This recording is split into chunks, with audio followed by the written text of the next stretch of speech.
bring some music into this, we might start playing some Eminem up in here. You know, we might go a little bit north and play some MC Breed. Ain't no feature in your fronting. But we're going to stay in Detroit. We have Hank and I are in this group that's really based out of Michigan.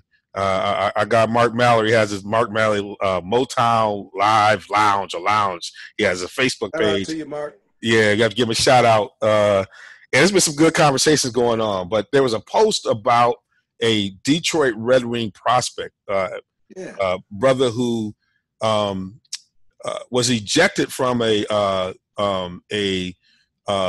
league in Ontario after signaling with a couple fingers, a finger to the crowd, because he was responding to racial slurs and a whole bunch of things that were being thrown at it. It had to be escorted out.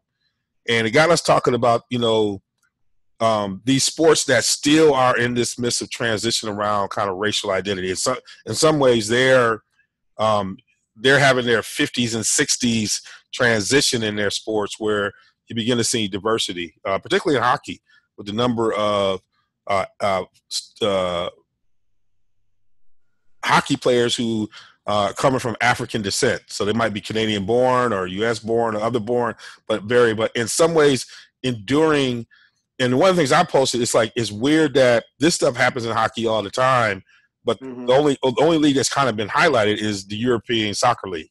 So it's been on Outside the Lines and the whole thing about kind of the racialized incidents that have happened in soccer, but hockey is slowly but surely having its issues. And this is one example of it here in, 2018.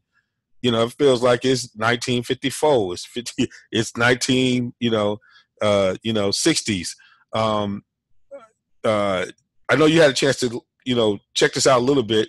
And probably, you saw all the chatter that was happening. We're going back and forth online about it. But, hockey's not a sport we talk a lot about on this one. But the way in which that game is changing, it's not the Tiger Woods effect in a lot of different ways. It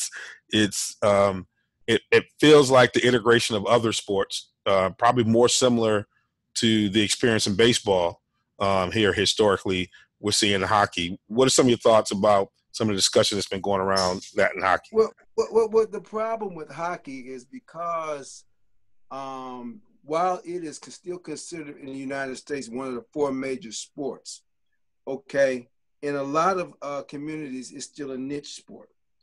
But I don't want to fool and get it twisted with anybody that here we are in 2018 and, hockey is having its 50s and 60s moments. Hockey been having its 50s and 60s moments since the 50s and the 60s. Okay. Don't okay. And you've been to hockey games. I always tell people, man, ain't nothing like a lonely place like a brother at a hockey game. Look, you come in a hockey game and you go to a hockey game, okay? It's like going to a country western bar and you're the only brother to come in. It's almost like the organist goes, da, da, da, da, da. It gets quiet. You can hear nothing on the ice. Okay? Ain't nothing changed here. Okay? I'm just here to tell you. We just don't watch it that much, okay? But you ask the brothers that's there to put on skates, and look at anytime a brother can skate, I'm gonna give him a lot of credit. Hey, my brother, your friend, my brother Steve was one of the baddest skaters ever. He went taught me how to skate. I'm like, man, is this something this brother can't do? Yeah, I've seen that brother skate without skates. He was right on the skate. I mean, he could have played hockey if he wanted to. I mean, he could skate. I'm like, what is going on with this? But he was right on his feet. He made about $50 in tips the night I saw him do it without skates. But anyway, but I'm going to get back to this hockey thing right now. See, the thing is about it is Grant Fuhr, and I don't know how many of our listeners out there know about Grant Fuhr. Grant Fuhr was a goalie, okay? Made his name as the goalie of the Edmonton Oilers when the Edmonton Oilers had the likes of players like Wayne Gretzky, Paul Coffey, and that dynasty team. Grant Fuhr was the goalie there, okay? Grant Fuhr, if you look at Grant Fuhr, okay, Me and Grant Fuhr have the same skin color. Okay, Mm-hmm. y'all to see me out there. Okay, but Grant Fuhr was called a lot of different things. I'm not going to say right here on the air, but Grant Fuhr would tell you. Okay, Tony McKegney is another one. Mm-hmm. All right, I think they played with Calgary. Okay, Greer, the brother, another one that played out in. There's a lot of African American brothers and brothers of color, or people of color. Okay, that's come through, and this is not new for hockey. Okay, hockey fans, it's just that because it's still a niche sport really for black folk to get on skates, and those that play what? John Saunders, the late John Saunders, the ESPN analyst, played hockey at Western Michigan University. Yep. I believe John Saunders actually had a special on African Americans playing that sport and what he dealt with as an athlete playing even in Kalamazoo. All right, so this is not new. What makes this new is that this, first and foremost, this is one of the few black players I've seen that has been drafted with a Red Wings jersey on. Okay, now I want you to understand that when you think about the Red Wings in their heyday and winning the Stanley Cups and stuff, they had the Russian Five and they had the Swedes and stuff. But this is the reason why this one is really hitting home here, is because first and foremost, he is a Red Wing prospect. Okay. One of the few that we can think about over the course of the last 25, 30 years, if at all. That's number one. And then number two, to have this happen. So now you got somebody that can, in this area, since we're talking about it, is going to gravitate to the conversation here. But I don't want it to be twisted that all of a sudden, hockey needs to all of a sudden come up with its comeuppance. It's needed to come up with its comeuppance way before now. Okay? Let's make that very, very clear. All right? I'm just letting you know they still got them brothers coming off the ice and sitting in the back of the bus. Now a lot of that's because we want to, because that's where all the stuff is going on now. That's right. That's right. I'm just saying. Hey, that's some good stuff. When we came out the gate hot on this, as you understand, there's nothing we won't talk about. Our hearts are in the right place. Our mind is in the right place. If we say something that is hit you, just hit us up with a note. Come to check us out at RSG Live Lounge. You can post. We're going to have great discussions up in that space. But we are here to push your mind and to think, get you to think. And it'd be great. Shout out to David Burke, one of my brothers who played at Ann Arbor Pioneer. First brother I ever seen on the ice play hockey. They won a state championship. So I was introduced to this concept early on. And so it's a game that is fast, has a lot of potential. You have some brothers in there. It's gonna be something different. It's gonna be something different. I was one guy down in Nashville. He talks a lot of junk. He talks more junk than anybody else. He like the Reggie Miller of hockey. So this hockey is getting the flavor. It's got this quite NASCAR type crowd with these cats. And a lot of these hockey players hang out in kind of hit places too. They hang out with different cats. So. Now you got Barkley on the hockey game. Barkley been talking about how much he loving the playoffs. So this is something we're gonna watch to see how this process works, particularly as some of these players become more and more the face of hockey as it starts to diversify. So one of the things I wanted to hit on, we had this discussion going in a lunch the other day. It was really good. Actually, my advisor asked this question. Shout out to Dr. Jackson. Asked this question because we were having this discussion about LeBron and others and in the way in which there's this expectation of these athletes to have a political platform, even entertainers, Kanye, all these cats who should not be saying anything, but they believe that they should say something. And I'm not believing that everybody should talk. Some people just need to be funding stuff. Like, just write a check. Don't talk. Just write a check. And is it fair? I think we think about how Michael was judged. Michael famously said, Republicans buy shoes too. But people don't understand that Michael, in private, had a very probably strong political positions about a lot of issues. He funded a lot of stuff privately. He would never tell people publicly. He did a lot on North Carolina's. Their multicultural center, I believe, the first one they had redone was funded by Mike and his mom. And so there's some things that he's always done privately to do things, whereas we have other athletes who've been very public. And Kaepernick always comes in mind in terms of the work that he's done and how that's got more people engaged. And when we had this conversation, one of the things I think is really difficult about it's not fair. I said it wasn't fair because the public doesn't approach this from a developmental standpoint. They don't allow public figures to evolve into their political platform, meaning that if they don't have it all right now, Kanye says something crazy. He also says some poetic stuff in late registration that was really deep about these issues, and he's evolved over here on some other stuff, but we don't allow for this kind of developmental process for people. I think one of the things, if you watch Kaepernick, how more sophisticated he got in his platform had a lot to do with how he was tapping into his resources around him, and over time beginning to understand these issues and understanding how many other tools he had to move things is the reason why he said he didn't really need to kneel.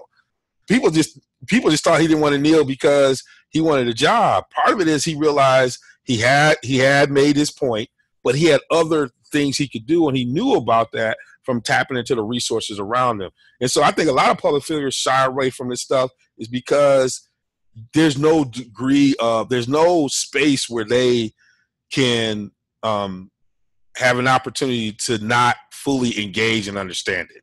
And so one of the things that really triggered this conversation I was having with folks was the fact that I said, we're not going to really understand LeBron for another 20 years.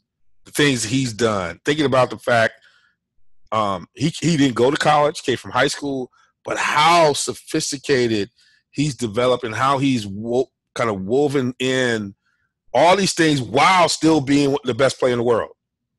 Like a lot of people do this stuff post-play.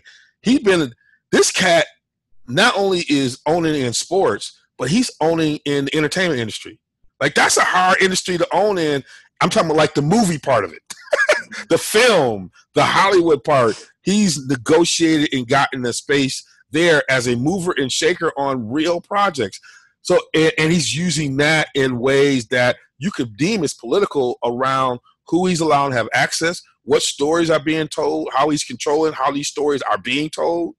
Yeah, Kobe won an Oscar, but he won that Academy Award. He won that on, playing for the Lakers. I mean, it was a great piece. Don't get me wrong, great short. But if he had been Kobe Bryant playing for the Seattle Sonics, they'd have been like, that's a nice piece. But because he's in there with some Hollywood cats, there's some homonism with him. I ain't gonna tell about a great point, but LeBron has been doing some critically acclaimed work, and he's still hitting 45, 15, and 10. It ain't after the fact. He's doing it while performing. And so, but he was able to find his way and grow into that role. He wasn't that at 18, but he made some small moves, some short moves. I remember when he fired his agent. Everybody was like, "How are you gonna fire agent? How are you gonna do?" And he started huddling up with his boys. He's like, "Oh, he gonna get fleeced. It's gonna be a fleecing of America." And all he did was got them all positioned, created his unit, and he's been moving parts ever since. And so we have this conversation about what's fair. Like, is it fair to expect them, any public figure, to have to have a position politically, to have to lead politically? And I don't know how you feel about that conversation, Hank, but I'd love to hear your perspective. We are often around spaces where people are having these kind of conversations. Right. And all you got to do is look at your history, okay? You always got to start with your history, then you bring it forward. Your history tells you that Muhammad Ali was a political activist. Your history tells you that Jim Brown was a political activist, okay? That they were movers and shakers. Rosie Greer, during the civil rights movement, okay? You start to see where these athletes, entertainers, become more and more using that platform to kind of get that thing out. The problem is when you are a Muhammad Ali, when you are a Jim Brown, when you are a LeBron James, when you are a Colin Kaepernick, bravo. Why? They've done some homework, D. Okay, they've done some homework to give them the platform where they're going. Okay, Now, see, an opinion is just like your backside. Everybody has one. All right? So that's okay. That's okay. But when you come in and you're saying something off the top of your head, knowing that you have people that are following you, people that are hanging on why you do certain things. You want to say what you want to say about a Michael Jordan. And, you know, if you want to look at a Michael Jordan, you're looking at free enterprise. You're looking at somebody who, you know, came from North Carolina to make money, and he parlayed everything that he had to make himself a very wealthy man. All right? He did some things. He didn't do some things. But when you look at that, if you are at least taking the time to do your homework on whatever you want to do, now you're not going to please everybody anyway. But at least do your homework. Okay. Kanye, you hear that? Do your homework. Kanye, do your homework. Don't sit here a Dick Gregory. You look at anybody else. You look at where they came from. Look at what they used. They didn't just throw something flat. Like, no.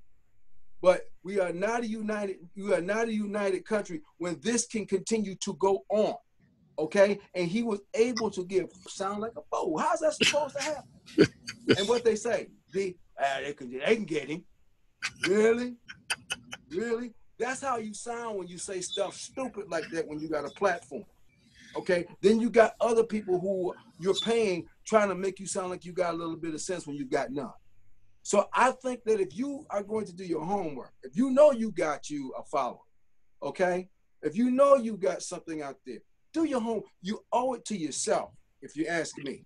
If you know you are a great entertainer, if you know you are a great athlete, you owe it to yourself and your legacy to take the time. Whether I agree with you or not, I would respect the fact that you took the time to establish your position, right? And that'll go a long way versus some buffoon throwing something off the top of his head and not being able to explain himself fully. If you're going to do like that, then do us all a favor and take 2 seats. 2 seats. So, hey, that's what we're talking about. And I think, you know, one of the important things about it is there's a number of ways to, you know, if you think about somebody like Harry Belafonte, not only was he able to be a great orator, speak, be out there, organized, but he gave resources. You know, a lot of times what we need these stars to do is that we have a lot of people who are trained and organized on a lot of these issues, but they're not well financed. They're not well supported. They don't have a space for convening. You know, a lot of these stars back in the day would allow for their homes to be places for convening and meetings. That's what makes Jim Brown so great. I mean, from gangs coming in and having meetings and folks coming in and convening that space, organizing those spaces where they convene and convene. So sometimes it's not just you leading. Sometimes it's just you opening your doors, creating space for those cats who can actually push it farther with your help and your exposure to move these issues farther. So, you know, it's kind of like a lot of things. You know, you got to figure out what position you can play and be very honest about it. And I appreciate athletes when they say, hey, I don't know enough about that issue for me to really talk about it. I'll look into it. Once I have an opinion, I'll let you know. You know, or, you know, I'm going to support those people who know more. And, you know, if they want me to help, you know, invest in support to kind of push things, I'll do that. I appreciate cats who are willing to say that and don't believe they got to have I have a dream speech. So these are things that are on my mind sometimes. I'm glad that you can roll with me. Before we move into the cipher, you know, we always like to check in with Hank to have a little you know, just a little taste what's happening with Inside the Park and what's happening with the great baseball thing. And you can catch Inside the Park by going to iTunes and taking a listen to it. Hank is dropping some tidbits on you. Again, this is not about cybermetrics. This is not about just, you know, the stats and the knuckleheads. This is about real stuff, real G's. It's about having fun. It's about the emotions of the sport. It's breathing life back into the sport. So, Hank, take it away. Hey, another great week of baseball. I'm glad to be able to report to everybody about, you know, like I said, good afternoon, ladies and gentlemen. Welcome to the ballpark, you know, Inside the Park.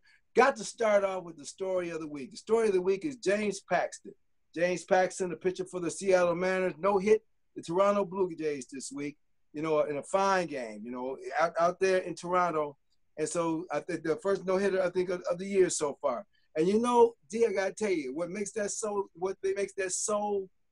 special is that the Raptors got as many wins against the Cavs as the Blue Jays got against Paxton. And I just think that's just amazing that Toronto sports team is doing that with their teams this year. So we're going to talk a little bit about that, and the no-nos is coming after the weather starts to break a little bit after that record. This dismal April we had, and baseball is really starting to heat up.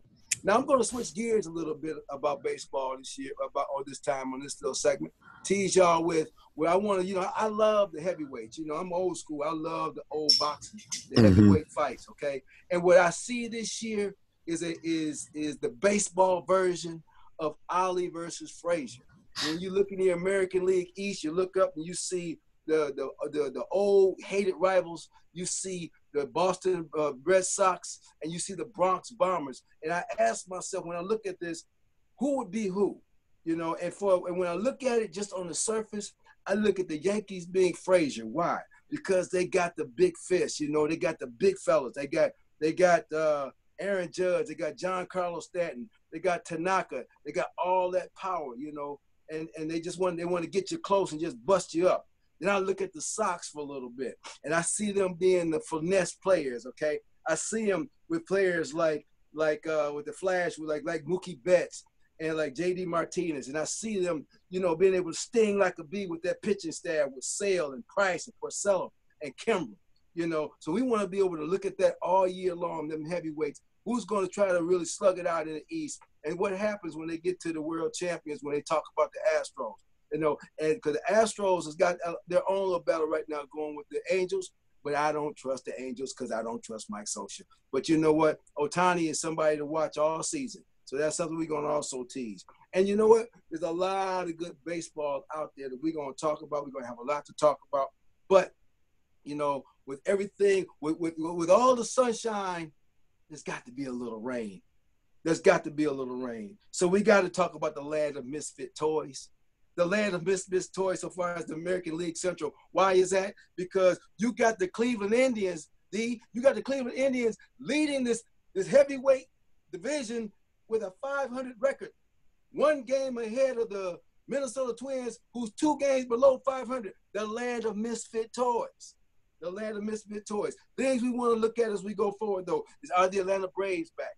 Right now, the Atlanta Braves are leading the East. Are they coming back? Is there something to look at? Washington's kind of laying in the weeds. And another thing we're going to talk about, too, as we go forward, has Max Scherzer supplanted Clayton Kershaw as the best pitcher in baseball? I want y'all to think about that. We want to talk about that, think about that. Kershaw been getting kind of hurt. He's been showing himself to be human. The cape done fell off of Superman, and Scherzer done picked it up over there in D.C. Not going on in baseball. We're going to keep it rolling. We're going to keep it going. But right now, that's your tease, okay? It's 3-2. You don't know what I'm going to throw next. Keep it tuned. Yeah.